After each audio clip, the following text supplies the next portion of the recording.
এটা আমার কোনো ধারণা নাই। এটা আসলে ওই যেরকম কয়েকদিন আগে বলা হয়েছিল না, কে হচ্ছেন প্রেসিডেন্ট কেবলমাত্র তারেক রহমান জানেন, কে হচ্ছেন মহাসচিব এটাও কেবলমাত্র তারেক রহমানই জানেন।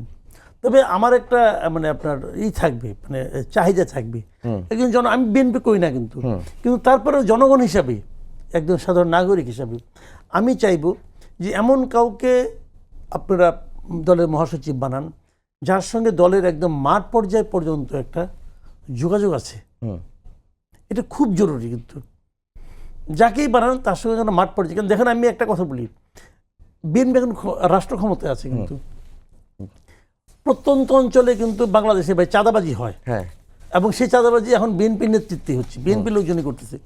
এইগুলোকে থামানোর জন্য, এগুলোকে কন্ট্রোল করার জন্য এমন একজন মহাসচিব দরকার যার নাকি প্রত্যন্ত এলাকায় পর্যন্ত তার একটা নিয়ন্ত্রণ আছে, যোগাযোগ আছে, যে নাকি নরমে গরমে বলতে পারবেন, নরমে বলতে পারবেন, গরমে বলতে পারবেন। যদি খালি গরমে বলেন তাহলে ভাই কাজ হবে না। কাজেই সেরকম একজন পলিটিক্যাল লোক দরকার। সেরকম লোক কে আছে আপনারা সবাই জানেন, ওনারাও জানেন, খুঁজে বাই করুক, এটা তো আমাদের ব্যাপার না। কিন্তু আমরা কি চাই এটা বললাম।